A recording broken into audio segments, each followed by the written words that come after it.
We have Conor and Fintan McCormick here with something that's very high-tech. It's called a 3D matrix printer. Conor, tell me, what is this? What does it do? Hi, Pat. Well, we've developed a machine that we believe is going to revolutionise what people design and innovate in the future. Quite simply, our machine can turn your ideas into a physical reality. So, for example, all you need is to put 3 reams of paper into the machine here. A4 paper? A4 paper.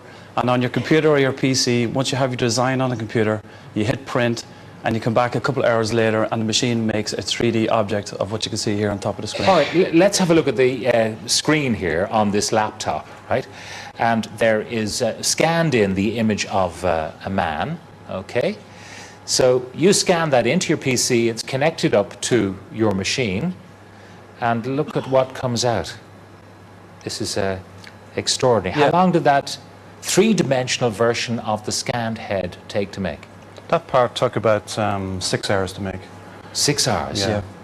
And you don't, it's not just only on a scan. If you can draw it on your computer, or you can download designs from the website, once you can get it onto your PC, this machine can make it, anything at all. Now, what are the applications for this? I see, I'll ask poor Yorick, I knew him well. I see he's here now. Yeah. Who would use this? Is this another scanned device? Yeah, well, that's taken from a CAT scan. That's actually from Guy's Hospital in the UK.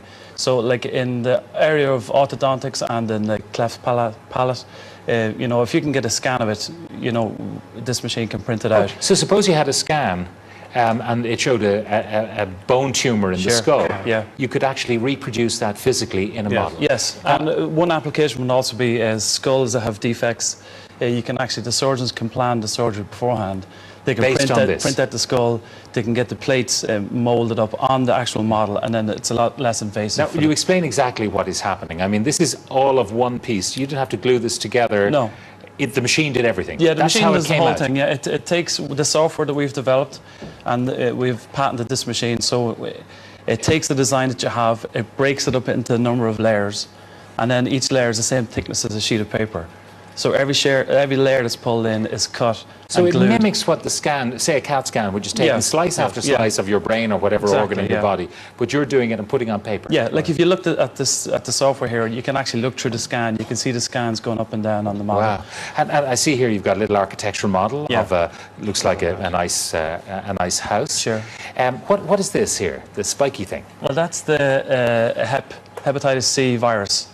That's the hepatitis C virus.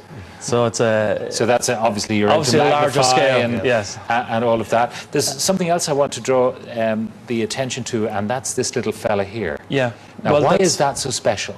Well, this is the only machine in the world that can make a device like that. That's printed in one print, but it has a variable stiffness. So effectively, you have a living hinge. A living hinge, and that is done in one process in that machine. Yeah, There's like once you hit print, the machine does it itself. You don't have to do anything. You just come back and take the part out. And like we've had, like it's a real global response to our product. Like over 700 companies in our sales pipeline, from like IBM, Boeing, Nickelodeon, Nintendo, especially in the gaming sector. So like anybody really that has an idea, doesn't matter who they are, if they want to visualize that idea as quickly as possible, this is really the type of machine that they need to get that out. For something complex like the skull, how long would it take to do that? Yeah, the skull took about 37 hours to make, but there's probably like 700 layers of A4 paper. But you just put it in there and then switch on the machine and walk away. Yeah, yeah. It does everything automatically. It's an overnight type of thing, or like product designers, for example, if they had 4 or 5 different designs, they could put the 4 or 5 different designs into the machine, and they come back the next morning and they can pick up, for example, the camera. The camera case there. I'm looking here at the dental application. Sure.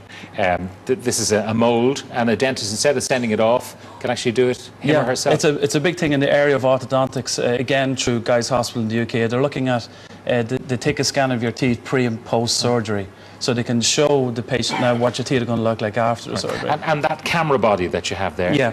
Well, that's like this is it's made in 2 parts. So that was just printed in one go. So just print it like that in the machine, and then you take it back out. But it's very accurate. You can see the 2 parts fitting together. And you can see whether the whole thing is going to work. Yeah, and you can actually touch the design and feel. I like the feel of it. And it's made of paper and glue. How much does this machine cost? Well, it's retailing at 24,950, but it doesn't compete with a regular printer that you'd think of like a HP or a Xerox. Oh. It's really 3D printers are kind of a niche market, but this market is just about to expand rapidly. And have you got across the world. competitors? We have. Our two main competitors are in the US, but we are 50 times cheaper to run than our competitor. Plus, because we use paper and a water-based adhesive, we are the only eco-friendly 3D printer in the world. So Presumably you could scale up and have bigger paper and therefore bigger models? Yes, it'd be very easy just to go to A3 or A1 paper. All right. and Fantastic. just one last thing for the game of rugby tomorrow, we did a predictive score. Ireland 21, Scotland 3. Oh, there's optimism. I'd like to give that to you. Thank you very much. That's great, isn't it? Absolutely great. Fantastic. All right. www.mcortechnologies.com. Thank you very much, guys. Thanks, Ben. Fantastic. All right.